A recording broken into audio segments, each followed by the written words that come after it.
Assalamualaikum warahmatullahi wabarakatuh. Perkenalkan, nama saya Gagas Natanegara. Di sini saya mewakili dari kelompok 1 mata kuliah Hukum Tata Negara dengan dosen pembimbing yaitu Ibu Siti Khoiriah. Di sini kami akan sedikit menjelaskan tentang bab-bab yang telah kami pelajari selama 1 semester ini dalam rangka memenuhi tugas ujian akhir semester. Langsung saja untuk bab pertama akan dijelaskan oleh saya sendiri. Bab 1 membahas tentang hukum tata negara. Pengertian serta definisi hukum tata negara. Ilmu hukum tata negara merupakan salah satu cabang ilmu hukum yang secara khusus mengkaji hukum dalam konteks kenegaraan. Hukum tata negara adalah sekumpulan peraturan yang mengatur organisasi daripada negara, hubungan antara alat perlengkapan negara serta kedudukan warga negara dan hak-hak asasinya. Yang kedua, ada metode pendekatan dalam mempelajari hukum tata negara. Yang pertama, metode yuridis politis. Yang kedua, metode filosofis. Yang ketiga, metode yuridis normatif. Selanjutnya ada hubungan hukum tata negara dengan ilmu pengetahuan lainnya. Yang pertama, ada hubungan hukum tata negara dengan ilmu negara. Ilmu negara adalah dasar dan penyelenggaraan praktek ketatanegaraan yang diatur dalam hukum tata negara. Lebih lanjut, dengan kata lain, ilmu negara yang mempelajari konsep teori tentang negara merupakan dasar dalam mempelajari hukum tata negara. Yang kedua, ada hubungan hukum tata negara dengan ilmu politik. Hukum tata negara mempelajari peraturan-peraturan hukum yang mengatur organisasi kekuasaan negara. Ilmu politik mempelajari kekuasaan dilihat dari aspek perilaku kekuasaan tersebut. Yang ketiga, hubungan hukum tata negara dengan hukum administrasi negara. Hukum tata negara adalah hukum yang meliputi hak dan kewajiban manusia, personifikasi tanggung jawab lahir dan hilangnya hak serta kewajiban tersebut, hak-hak organisasi, batasan-batasan dan wewenang. Sedangkan hukum administrasi negara adalah yang mempelajari jenis, bentuk, dan serta akibat yang dilakukan pejabat dalam melakukan tugasnya. Bab 2, ada sumber-sumber hukum tata negara Indonesia. Istilah dan pengertian sumber hukum. Pengertian sumber hukum adalah segala sesuatu yang melahirkan hukum. Sumber hukum dapat pula disebut sebagai asal-muasal hukum. Pada dasarnya kita mengenal dua sumber hukum, yaitu sumber hukum formal dan sumber hukum material. Yang kedua, ada sumber hukum tata negara, yaitu undang-undang dasar dan peraturan perundang-undangan tertulis, jurisprudensi peradilan, konvensi ketatanegaraan, hukum internasional tertentu, dan yang terakhir ada doktrin ilmu hukum tata negara. Bab 3, konstitusi. Istilah dan pengertian konstitusi. Menurut KBBI, konstitusi adalah segala ketentuan dan aturan tentang ketatanegaraan. Contohnya Undang-Undang Dasar 1945.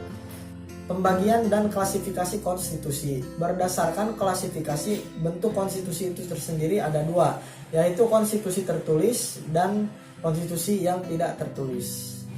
Selanjutnya ada perubahan konstitusi. Di Indonesia telah mengalami 4 kali perubahan konstitusi. Yang pertama, penetapan Undang-Undang Dasar 1945. Yang kedua, penetapan Konstitusi Republik Indonesia Serikat atau RIS. Yang ketiga, penetapan Undang-Undang Dasar sementara 1950. Yang keempat, penetapan berlakunya kembali Undang-Undang Dasar 1945. Selanjutnya, kedudukan dan fungsi konstitusi. Konstitusi menempati kedudukannya yang paling penting dalam kehidupan berbangsa dan bernegara. Konstitusi berfungsi untuk membatasi kewenangan penguasa, menjamin hak rakyat, dan sebagainya. Dalam negara demokrasi, konstitusi mempunyai fungsi yang khas, yaitu untuk membatasi kekuasaan pemerintah. Bab 4, sejarah ketatanegaraan Republik Indonesia. Yang pertama, proklamasi kemerdekaan Indonesia. Proklamasi merupakan puncak perjuangan bangsa Indonesia untuk mencapai kemerdekaannya. Dengan proklamasi berarti bangsa Indonesia mendapat kebebasan untuk menentukan nasib sendiri sebagai bangsa yang berdaulat. Dengan berdirinya negara baru ini, maka negara memiliki tata hukum sendiri untuk menentukan segala kehidupan bernegara di dalam negara tersebut. Sejarah perkembangan ketatanegaraan Indonesia. Sejarah perkembangan ketatanegaraan Indonesia ini dibagi menjadi 2 periode. Yang pertama itu ada periode pra-kemerdekaan, dan yang kedua ada periode pasca kemerdekaan. Dalam masa pra-kemerdekaan, yang pertama ada masa penjajahan Belanda. yaitu berlakunya Indies State Regling atau IS. Secara real, IS dapat dianggap sebagai Undang-Undang Dasar Hindia Belanda. Yang kedua ada masa penjajahan Jepang. Salah satu peraturan yang menjadi sumber hukum tata negara Republik Indonesia adalah Undang-Undang Nomor 40 Osamu Seirei tahun 1942. Osamu Seirei adalah peraturan atau undang-undang yang cenderung berbau otoriter atau penguasaan. Selanjutnya ada pasca kemerdekaan. Yang pertama adalah Republik Indonesia Serikat. Periode yang kedua ada Undang-Undang Sementara tahun 1950. Yang ketiga ada Orde Lama, yang keempat Orde Baru, dan yang terakhir ada era Reformasi. Sekian penjelasan dari saya. Penjelasan selanjutnya akan disampaikan oleh Rocky Fali Marcel dan Ahmad Rizkon. Terima kasih. Assalamualaikum warahmatullahi wabarakatuh. Saya Rocky Fali dari kelompok 1 akan meneruskan penjelasan singkat materi hukum tata negara. Bab 5, Dinamika Ketatanegaraan Indonesia. Sistem ketatanegaraan bangsa Indonesia tercermin pada Undang-Undang Dasar 1945. Sejak merdeka pada tanggal 17 Agustus 1945 hingga sekarang, Indonesia telah beberapa kali mengalami perubahan konstitusi. Perubahan ini disebabkan oleh perkembangan sejarah ketatanegaraan Indonesia yang telah mengalami dinamika menuju suatu tatanan pemerintahan negara Indonesia yang lebih baik. Ada beberapa konstitusi UUD yang pernah berlaku di Indonesia sejak kemerdekaannya tanggal 17 Agustus 1945 sampai sekarang. Konstitusi-konstitusi tersebut antara lain 1 UUD 1945, 2 UUD RIS 1949, 3 UUD 1950, 4 UUD 1945, 5 UUD 1945 hasil amandemen. Selanjutnya bab 6 bentuk dan kedaulatan RI menurut UUD 1945. Bentuk negara Indonesia sebagaimana tertuang dalam UUD 1945 pasal 1 ayat 1 yang berbunyi, negara Indonesia ialah negara kesatuan yang berbentuk republik. B. Kedaulatan menurut UUD 1945. Berikut ini penjabaran kedaulatan menurut UUD 1945. Kedaulatan menurut UUD 1945. Sebelum perubahan, Indonesia adalah satu di antara negara yang menganut teori kedaulatan rakyat. Hal itu terlihat dalam pembukaan UUD 1945 yang berbunyi, susunan negara Republik Indonesia yang berkedaulatan rakyat. Selanjutnya dijelaskan pula pada pasal 1 ayat 2 UUD 1945 hasil dekret 5 Juli 1959 atau sebelum perubahan yang berbunyi, kedaulatan adalah di tangan rakyat dan dilakukan sepenuhnya oleh Majelis Permusyawaratan Rakyat. Kedaulatan UUD 1945 setelah perubahan UUD 1945 ketiga tahun 2001 yang diantaranya mengubah rumusan pasal 2 ayat 2 UUD 1945 yang bunyinya menjadi kedaulatan adalah di tangan rakyat dan dilaksanakan menurut Undang-Undang Dasar. Bab 7 Negara Hukum dan Demokrasi. Pengertian negara hukum. Negara hukum atau memiliki istilah Rechtsstaat atau the rule of the law merupakan negara yang dalam menjalankan suatu tindakan semua berdasarkan pada aturan atau sesuai dengan hukum yang berlaku. Jika ada seseorang yang melakukan tindakan melanggar aturan, maka ia berhak untuk mendapatkan suatu hukuman karena dianggap melanggar hukum. B. Tipologi negara hukum. Yang pertama, adanya sistem ketatanegaraan yang sistematis. Yang kedua, hukum sebagai patokan segala bidang atau supremasi hukum. Yang ketiga, adanya perlindungan dan pengakuan hak asasi manusia. Yang keempat, sistem peradilan yang tidak memihak dan memiliki persamaan kedudukan di hadapan hukum. Yang kelima, adanya pembagian kekuasaan yang jelas. Yang keenam, adanya peradilan pidana dan perdata. Yang ketujuh, legalitas dalam arti hukum itu sendiri. C. Arti demokrasi. Demokrasi adalah bentuk pemerintahan di mana semua warga negaranya memiliki hak setara dalam pengambilan keputusan yang dapat mengubah hidup mereka. Tipologi demokrasi. Yang pertama, keputusan pemerintah untuk seluruh rakyat. Yang kedua, menjalankan konstitusi. Yang ketiga, adanya perwakilan rakyat. Yang keempat, adanya sistem kepartaian. Dan yang terakhir, bab 8 kelembagaan negara. A. Kekuasaan pemerintahan negara. Kekuasaan negara merupakan kewenangan suatu negara untuk mengatur seluruh rakyatnya untuk mencapai keadilan, kemakmuran, dan keteraturan. B. Lembaga negara. Apabila pemerintah diganti dengan kata negara, maka frase lembaga negara diartikan sebagai badan-badan negara di semua lingkungan pemerintahan negara, khususnya di lingkungan eksekutif, legislatif, dan yudikatif. C. Lembaga negara menurut UUD 1945. Setelah amandemen UUD 1945, lembaga-lembaga di Indonesia terdiri dari yang pertama MPR, 2 DPR, yang ketiga DPD, Yang keempat, lembaga kepresidenan. Yang kelima, MA. Yang keenam, MK. Yang ketujuh, KI. Dan yang terakhir, Badan Pemeriksa Keuangan atau BPK. Bab 9, pemerintahan rakyat, pemerintahan daerah. A. Desentralisasi, dekonsentrasi, dan Medebewin. Desentralisasi adalah penyerahan urusan pemerintah dari pemerintah atau daerah tingkat atasnya kepada daerah menjadi urusan rumah tangganya. Dekonsentrasi adalah pelimpahan wewenang dari pemerintah kepada gubernur sebagai wakil pemerintah dan atau kepada instansi vertikal di wilayah tertentu.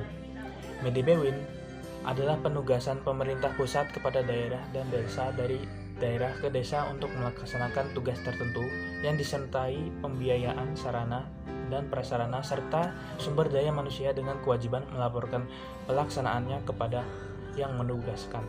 B. Kewenangan daerah. Kewenangan daerah adalah mengatur dan mengurus kepentingan masyarakat setempat menurut prakarsa sendiri berdasarkan aspirasi masyarakat dalam Ikatan Negara Kesatuan Republik Indonesia. C. Peraturan daerah. Peraturan daerah adalah salah satu produk peraturan perundang-undangan tingkat daerah yang dibentuk oleh kepala daerah, baik daerah provinsi maupun daerah kabupaten atau kota dengan Dewan Perwakilan Rakyat daerah provinsi maupun kabupaten kota. Sekian penjelasan dari saya. Selanjutnya akan dilanjutkan oleh anggota lain yaitu Ahmad Rizkon. Terima kasih. Wassalamualaikum warahmatullahi wabarakatuh. Assalamualaikum warahmatullahi wabarakatuh. Nama saya Ahmad Rizkon. Materi selanjutnya yaitu bab 12 tentang kewarganegaraan dan keimigrasian. Kewarganegaraan dalam arti yuridis ditandai dengan adanya ikatan hukum antara orang-orang dengan negara. Kewarganegaraan dalam arti sosiologis tidak ditandai dengan ikatan hukum, tetapi ikatan emosional seperti ikatan perasaan, keturunan, ikatan nasib, ikatan sejarah, dan ikatan tanah air. Selanjutnya tujuan negara. Tujuan kewarganegaraan meliputi 1. Mewujudkan warga negara sadar bela negara berlandaskan pemahaman politik kebangsaan. 2. Kepekaan mengembangkan jati diri dan moral bangsa dalam kehidupan bangsa. 3. Memiliki sikap dan perilaku yang sesuai dengan nilai-nilai kejuangan, cinta tanah air, serta rela berkorban bagi nusa dan bangsa. Memiliki keterampilan intelektual dan keterampilan berpartisipasi secara demokratis dan bertanggung jawab. Kewarganegaraan ini terdapat dalam Undang-Undang Nomor 12 Tahun 2006 tentang Kewarganegaraan Republik Indonesia yang telah diundangkan dan diberlakukan sebagai pengganti Undang-Undang Nomor 62 Tahun 1958. Asas-asas kewarganegaraan: yang pertama ius sanguinis, yang kedua ius soli, yang ketiga kewarganegaraan tunggal, yang keempat kewarganegaraan tetap ganda. Selanjutnya keimigrasian, sebagaimana ditentukan dalam bab 1 pasal 1 Undang-Undang Nomor 9 Tahun 1992 tentang Lembaran Negara tahun 1992 Nomor 33 tentang keimigrasian adalah hal ihwal lalu lintas orang yang masuk atau keluar wilayah negara Republik Indonesia dan pengawasan orang asing di Indonesia. Hukum keimigrasian merupakan bagian dari sistem hukum yang berlaku di Indonesia, bahkan merupakan subsistem dari hukum administrasi negara. Fungsi keimigrasian merupakan fungsi penyelenggaraan administrasi negara atau penyelenggaraan administrasi pemerintahan. Oleh karena itu, sebagai bagian dari penyelenggaraan kekuasaan eksekutif, yaitu fungsi administrasi negara dan pemerintahan, maka hukum keimigrasian dapat dikatakan bagian dari bidang hukum administrasi negara. Untuk menjamin kemanfaatan dan melindungi berbagai kepentingan nasional, maka pemerintah Indonesia telah menetapkan prinsip tata pelayanan, tata pengawasan atas masuk dan keluar orang ke dalam dari wilayah Indonesia, sebagaimana ditetapkan dalam Undang-Undang Nomor 9 Tahun 1992. Selanjutnya bab 14 tentang pengertian tentang HAM. Pengertian HAM adalah hak-hak dasar manusia yang dimiliki sejak berada dalam kandungan dan setelah lahir ke dunia, yang berlaku secara universal dan diakui oleh semua orang. HAM adalah singkatan dari hak asasi manusia, mana masing-masing kata memiliki makna tersendiri. Ciri-ciri HAM: yang pertama, HAM tidak diberikan kepada seseorang, melainkan merupakan hak semua orang, baik itu hak sipil, hak politik, hak ekonomi, hak sosial, dan hak budaya. Yang kedua, HAM tidak dapat dicabut, dihilangkan atau diserahkan. Yang ketiga, HAM bersifat hakiki, yaitu hak yang sudah ada sejak manusia lahir ke dunia. Yang keempat, HAM sifatnya universal sehingga berlaku bagi semua manusia tanpa memandang status, suku, gender, dan perbedaan lainnya. Macam-macam HAM, yang pertama ada hak asasi pribadi, kemudian ada hak asasi politik, hak asasi hukum, hak asasi ekonomi, hak asasi peradilan, hak asasi sosial budaya. Selanjutnya bab ke-15, lembaga perwakilan. Lembaga perwakilan muncul karena asas demokrasi langsung tidak mungkin lagi dijalankan, disebabkan bertambahnya penduduk, luasnya wilayah negara, dan bertambah rumitnya urusan kenegaraan.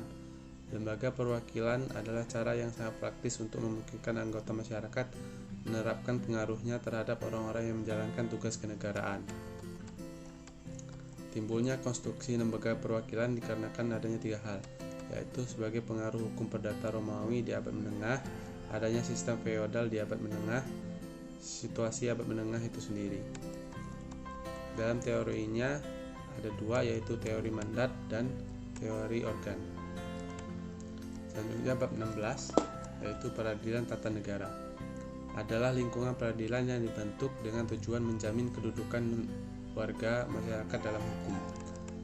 Tujuan peradilan tata negara yaitu untuk mewujudkan tata kehidupan negara dan bangsa yang sejahtera, aman, tentram, serta tertib yang dapat menjamin kedudukan warga masyarakat dalam hukum, menjamin terpeliharanya hubungan yang serasi, seimbang, serta selaras antara aparatur di bidang tata usaha negara dengan para warga masyarakat. Tugas peradilan tata negara yang pertama, menerima, memeriksa, memutus, dan menyelesaikan sengketa tata usaha negara, menuruskan sengketa tata negara ke peradilan tata usaha negara dan pengadilan tinggi tata usaha negara yang berwenang, peningkatan kualitas dan profesionalisme hakim, meningkatkan kepercayaan masyarakat terhadap lembaga peradilan guna meningkatkan dan memantapkan martabat dan wibawa aparatur dan lembaga peradilan, memantapkan pemahaman dan pelaksanaan tentang organisasi dan tata kerja kepaniteraan pengadilan tata negara, membina calon hakim dengan memberikan bekal pengetahuan di bidang hukum dan administrasi peradilan tata negara agar menjadi hakim yang profesional. Terima kasih.